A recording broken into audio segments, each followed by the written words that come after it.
This is the hot seat, where our goal is to infiltrate and extract the most intimate details from the minds of your favorite online personalities. Oh, but how, you might ask? Well, that answer's simple. Through pain and suffering and a variety of hot sauce. So harmful, so detrimental to the inner lining of the stomach, known to cause nausea, vomiting, diarrhea, gastric ulcers, a smorgasbord of debauchery where no small intestine is safe. It's the smiles that keep us going, don't you think? Perhaps someone, perhaps you, can solve a mystery. You see what I did there? Yeah, that's Robert Stack. I'm ERIK VADA, host of The Hot Seat, and today our subject is John Knocko. John's wide range of media content will make you laugh, get you in tip-top shape, and take you some of the most rigorous food challenges to date. John, the rules are simple. 11 questions, 11 different sauces. With each question, the overall intensity of the sauce is enhanced. Upon completion of the challenge and all sauces being consumed, the subject, in this case you, becomes eligible for a reward. Any questions? None? So be it. John Knocko, you're in the hot seat. Okay, you're currently active on multiple social media platforms such as Facebook and Instagram. You also manage your own channel on YouTube, which is known to your audience as the GREYSTREET BOYZ. Who are the GREYSTREET BOYZ and what positive impact would they have on a potential subscriber? The GREYSTREET BOYZ are a group of friends. We like to do hot challenges, funny challenges, funny videos, comedy, hot sauce challenges. So this isn't your first hot sauce challenge? No, no. There's a few on the channel. Who is Hamster X? Hamster X is one of the GREYSTREET BOYZ. He's a furry little fella. Yeah, he reminds me of a welfare version of Catfish Cooley. But who else is a member of the GREYSTREET BOYZ? We got Dr. Pom Pom. He's our resident medical professional when we do these challenges. You have a doctor? Yeah, he takes care of us. A real doctor? Yeah. We have Jimmy James. Okay. He's usually the animated host with his guitar. Who is Boogers? Boogers! No, I want the truth. Who is Boogers? Oh, I can handle the truth, but you will tell me who Boogers is after the show. Good. I see you're sweating already, and you haven't even started. We did ask a question, by the way. You can eat a wing. Did you eat a wing already? Did you eat your first wing? Yeah, I mean, now's the time to start. This is why we're here. With each question comes a new sauce. There's your first one. I gotta keep an eye on you already. You know, when I look at you, I see a guy who likes to keep to himself. You know, your blank, cold, emotionless face. It's truly catatonic in nature. In other words, I could tell you're pretty shy. Why in the hell are you on TikTok dancing with shake weights? Shake weights. So, when the pandemic started, the gyms closed. I was looking all around for, weights. There was nothing on Amazon. Everything was sold out except for these shake weights. So I remember that back in the early 2000s, they used to be a little popular. So I decided to grab them as a joke and just started doing random dances to random songs just to try to make people laugh. And so now we all have to suffer for it. Some people like it, some people don't. Some people think it's hilarious. It's okay. Why in the hell are you dancing in front of a mirror wearing a piglet mask? All right. Why in the hell are you dancing? Period. Yeah, I got a lot of views on a lot of the shake weight dance videos, and I picked up a lot of new followers and subscribers from just doing something silly like that. It's no secret modern technology has allowed us to broadcast every aspect of our lives. We even have the ability to film an entire movie on a smartphone. But with easy access comes a substantial amount of creators all drinking from the same piss hole, right? So what sets your content apart from the millions of other creators who share your same ideas, and what have you found to be the most difficult when managing multiple accounts on multiple outlets? It's like blueberries. You're shaking already. That sounds terrible. So what sets your content apart from the millions of other creators who share your same ideas, and what have you found to be the most difficult when managing multiple accounts on multiple outlets? Trying to keep your audience wanting more, wanting to come back and watch your content. You know, you gotta think of different things to do, and different ideas. You gotta watch other people's channels to get ideas. You just gotta make people laugh the best you can. Wow, that's hot. Yeah. You are definitely a character, one who stands out in the crowd, but with every character comes a backstory, and in order for you to be relatable, not likable, but relatable, we have to examine your interior development. And this is where us as writers have all the glitz and glamour put aside and concentrate on who you were prior to that. Yeah. You need a minute there? You need some milk? How was that milk, by the way? Go ahead.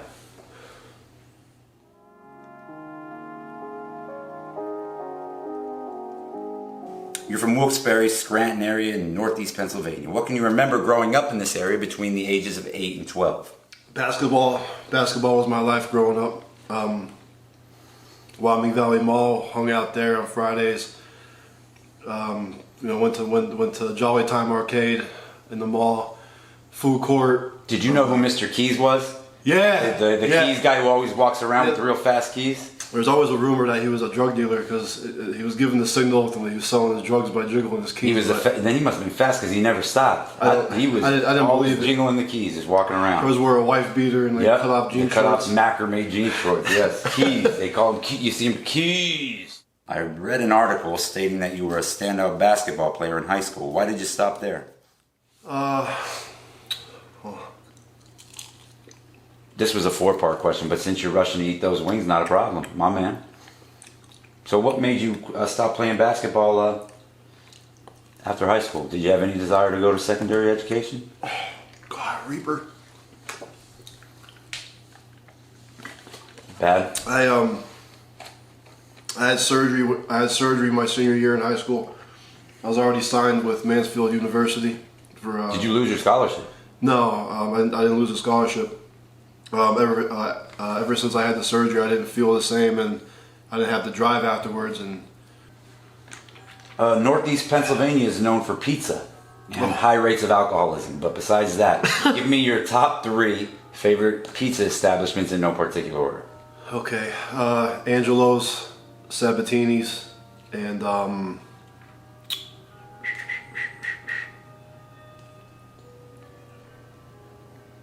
Angelo's, Sabatini's, and Ricky's. Well, 2020's been an interesting year for all of us, unless you're living in a shell, but the pandemic will more than likely change the ways all of us live our day-to-day lives. And with many businesses forced to close, including fitness centers all across the nation, how did you manage to stay in such good shape with these centers being unavailable? Because you are in good shape. You know, I knew I had, the only options I had were the street, a playground until they closed those down, and my friend from work made me an enormous deadlift barbell made out of wood. It's like over 400 pounds. I saw that when I was pulling in. That was nice of him. He just did that on his own? Yeah, that was nice. He's a cool guy. Very nice of him. You good? Mm-hmm.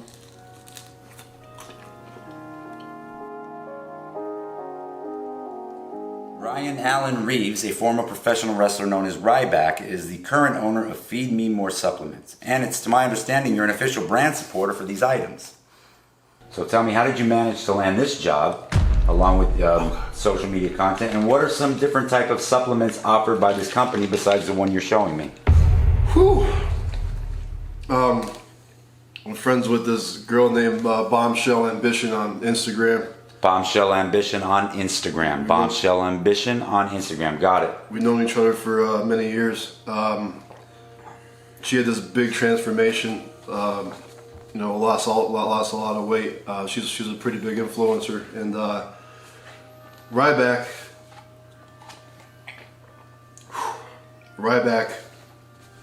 saw her page and they were corresponding back and forth. And you know, she mentioned to him, "Hey, I have a friend that, you know, he's in shape and, you know, he might be good for your product line." So He took a look at everything. She was already a brand supporter, or she just knew? No, she knows him through Instagram. Oh, cool.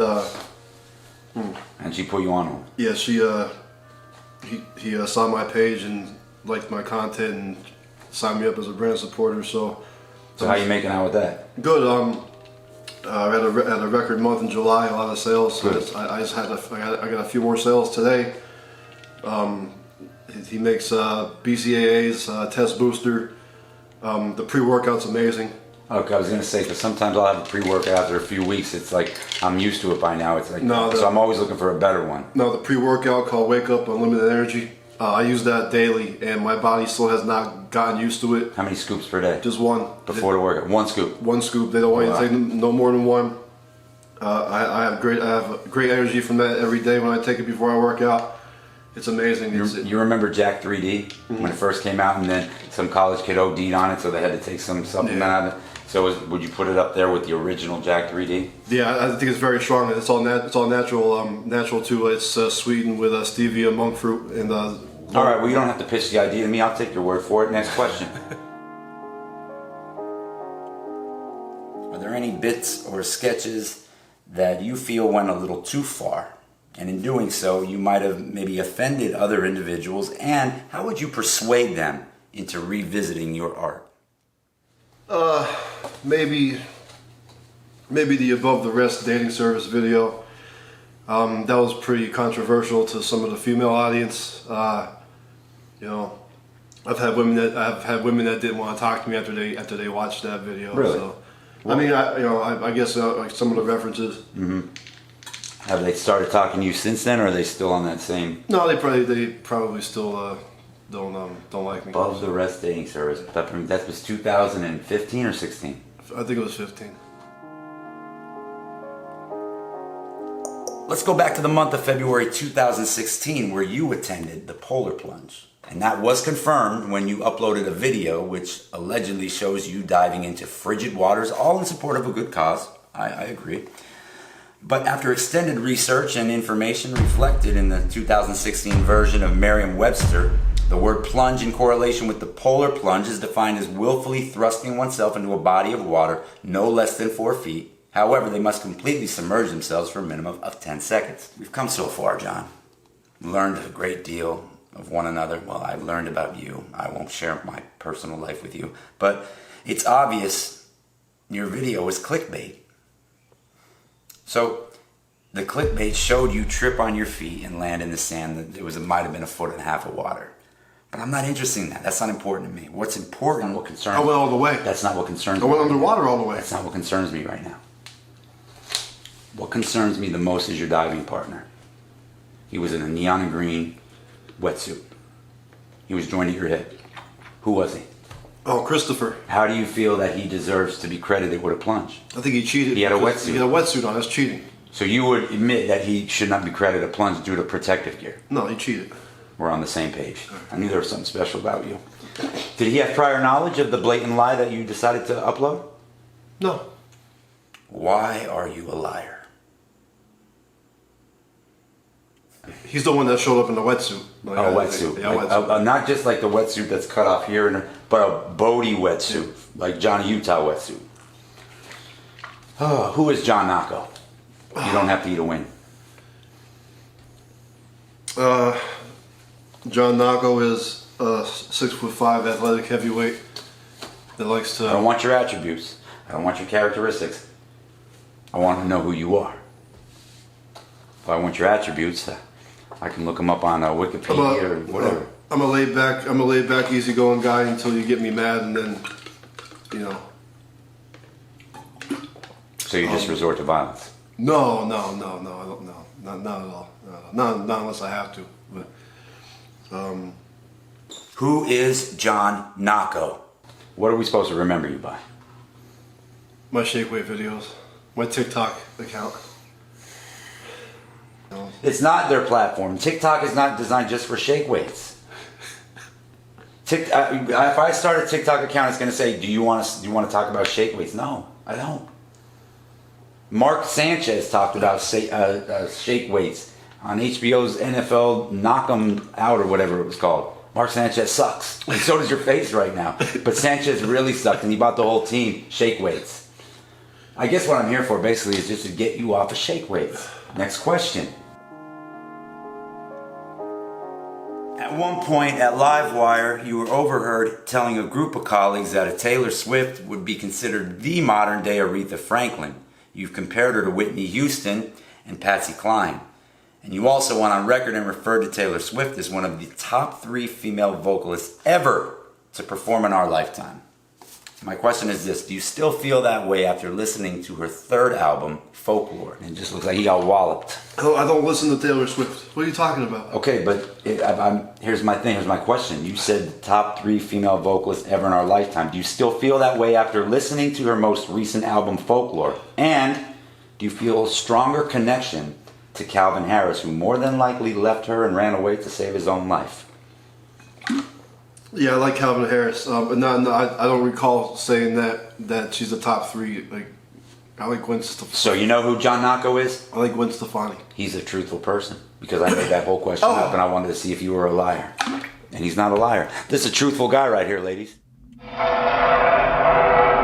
the hell do you got there? This is Black Mamba, 6 million Scoville. 6 million Scoville, Black Mamba. And you ask what separates us from any other wing challenges. We do 11 wings, unlike 10, because that separates us from them. But we'll continue the legacy of the last wing, number 11, where he's going to dump a little bit of the sauce on himself. And he's going to do this. Oh my God, I can smell that. And you're going to, I just smelled that. I can't smell anything right now. My nose. What's wrong with it? I'm snotting. Should I wait, Task? Let's do this simultaneously. When you take that bite. Oh God, You can do it. It's one more wing. Let's go. One wing to go. Everybody else did 10 in the world. You're doing 11. That sets you across apart from them, doesn't it? It's 11. It's 11. The last one. Just give me a sec. I got you. So when I spoke to you backstage, you were asked out of all your videos throughout the years, which one of yours is your absolute favorite? You went on to say that your favorite video could not even be viewed on your channel. In fact, it doesn't even relate to your content.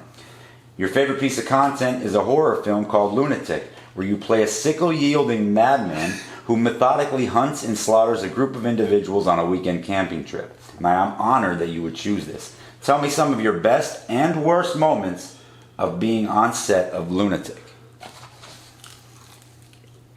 Was this part of Lunatic?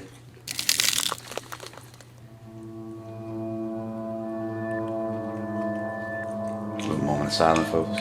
John Knocko might be dying. My body's getting numb. My whole body. Like what part of body is numb? My whole body just feels numb. Whole body feels numb. That's a 6 million Scoville rating sauce right there. I smelled this 3 million Scoville of it just now. Oh my God. Well, don't blow on me. But Lunatic. The best and worst moments of being on set of Lunatic. The two worst moments on Lunatic was when we were gonna try to do the scene when I jumped off the tree stump, and I couldn't judge the distance of the ground. The second worst was when we were out in the rain. It was like 40 degrees. We're out in the rain from 7 o'clock in the morning to like 7 at night. Horrible day. It was soaking wet, drenched. I was trudging through the river. It was one of those rains that like you thought you could never get dry from. Even after a shower, I was still wet and damp. And then that was actually the first time I washed your uniform costume the night before for the next shoot because you basically begged me. The best moments about Lunatic, watching everything come together, the way you edited everything and put it together, amazing.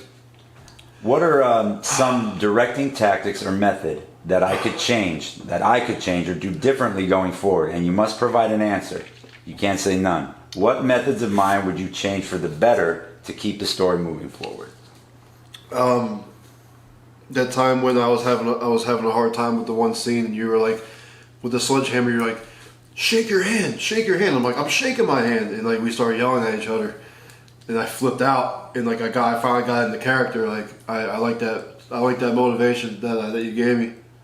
Yeah, but what were some things that you would change if you were me in my shoes? What would you change about me when I'm directing? What do you think I could do a little differently to get the ball rolling a little more differently?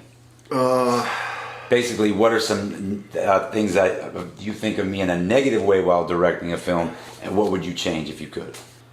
Maybe listen to ideas from the cast more. The body drag when I killed Carla.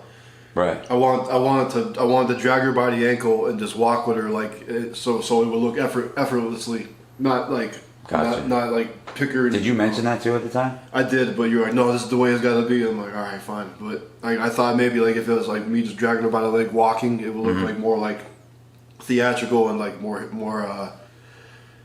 hideous. So John Knocko, you are the first ever and the first person on the hot seat here to complete the 11-wing challenge here in one sitting without throwing up on me, and then for that you become eligible for reward. So yeah, this is basically yours to keep. If there's ever a sequel, you could rest assured we'll just purchase another one. And this is the screen used. This is the screen used mask from Lunatic that you wore in those grudging weathers all throughout the summer and the fall. Oh, right here, this is his mask that Knocko wore during Lunatic. It's disgusting, but if we ever do a sequel, you can keep. We'll just make another one up. You can keep that. It's a little. Oh, thanks, man. Yep, it's yours to keep. You deserve it. So take it, throw it away, cherish it. See if it still Scare the fits. kitties. Let's see how it still fits. Yeah, that thing fits like a champ. That feel like you never left. There he is, the Lunatic. Ladies and gentlemen, I want to thank each and all of you for joining us at the hot seat. But before we leave, Mr. Knocko here has something that he would like to tell each and all of you in regards to his garment. I'll have a nice designer t-shirt right here called Revirdescent, made by Cal Spires. Check him out on Instagram. I'll leave the link in the video description. You can check out the clothing. Very, very high quality. Cal Desires? Cal Spires. Cal Spires. Does he have V-necks? Yes, he I does. only have V-necks. I don't own the crew neck, but if he has V-necks, I'll check him out. He has V-necks. Well, ladies and gentlemen, I thank you for being here today, and that is the first episode of The Hot Seat. I'm ERIK VADA, and we have our first episode and first winner. His name is John Quincy Knocko. Hide your kids, hide your wife. He's coming through, and his runs are vicious.